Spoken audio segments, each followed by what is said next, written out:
Iran এবং আমেরিকার আবার ভয়ানক যুদ্ধ শুরু হয়েছে। হঠাৎ করে ইরান মার্কিন বাহিনীর উপর ব্যাপক আক্রমণ করে, তাতে ডোনাল্ড ট্রাম্প ভীষণভাবে রাগান্বিত হয়েছেন। তিনি এত ক্ষুব্ধ হয়েছেন, তিনি বলেছেন যে আমরা ওদের আচ্ছা কষে পিটিয়ে দেব, আমরা ওদের উপর এমন কঠিন আঘাত আনবো, ওরা আচ্ছা মতো মার খাবে। মানে এত ক্রুদ্ধ হয়েছেন, ইংরেজি ভাষায় বলেছেন, তার গলার টোনটা আমি শুনছিলাম, সে টোন শুনলে আপনারা বুঝে যাবেন যে কীরকম রাগান্বিত না ডোনাল্ড ট্রাম্প হয়েছেন। কারণ হঠাৎ এই যে আকস্মিক একটা হামলা ইরানের মার্কিন বাহিনীর উপরে মধ্যপ্রাচ্যে, এটা তাকে একদম অবাক করে দিয়েছে। এবং তিনি হামলার ভিডিওগুলো দেখেছেন, এবং ভিডিওগুলো দেখে যেভাবে মার্কিন বাহিনী যে ড্রোন মিসাইল এগুলো তারা যেভাবে ভূপতিত করেছে অ্যান্টি ড্রোন সিস্টেম দিয়ে আকাশের মধ্যে, সেটা তিনি প্রশংসাও করেছেন।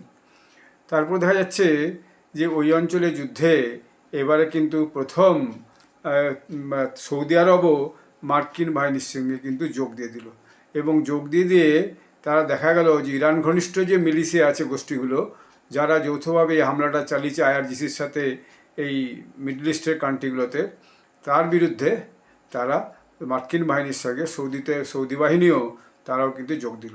কারণ সৌদি আরবের যে তেল যে ভান্ডার বা তেলের যে শোধনাগার, সেখানে বা তেল উত্তোলন যে কেন্দ্র, সেখানে ড্রোন হামলার পরে সৌদি আরব আর চুপ করে বসে থাকে না।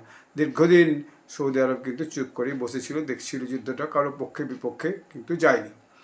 সৌদি আরব দাবি করেছে যে তারা আত্মরক্ষার্থেই পদক্ষেপ নিয়েছে, কারণ তাদের ওপর এই আক্রমণটা হয়েছে।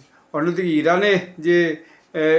ইরাকে যে ইরান সমর্থিত যে মিলিশিয়া আছে, যারা মূলত পপুলার মোবিলাইজেশন ফোর্স বলা হয়, তারা জানিয়েছে যে আমেরিকা এবং সৌদি আরব আক্রমণে তাদের 20 জন নিহত হয়েছে।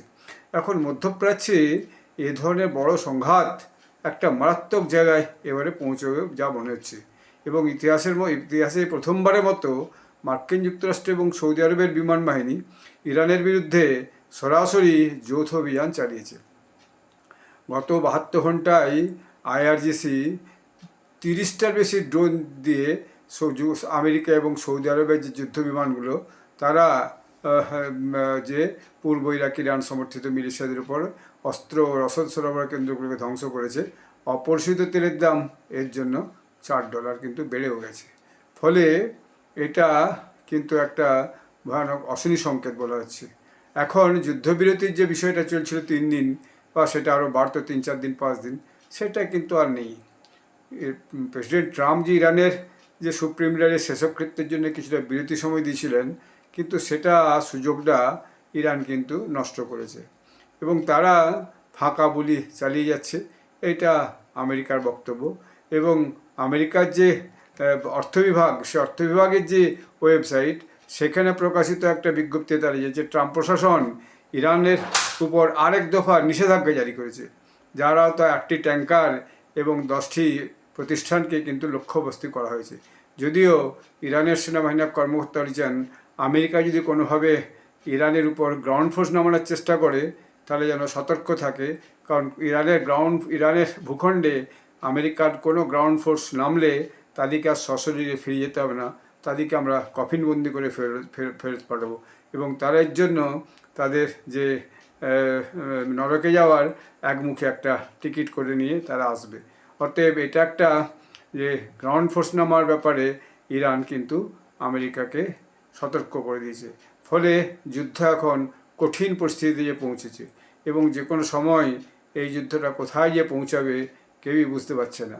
ফলে তেলের দাম ক্রমশ আরও আগামী দিনে যে বাড়বে, এ কথাটা বলার কোনো অপেক্ষা রাখে না। আপনারা সবাই ভালো থাকবেন, আপনারা আমার চ্যানেলটি সাবস্ক্রাইব করবেন, ভিডিও লাইক করবেন। জয় হিন্দ, বন্দে মাতরম।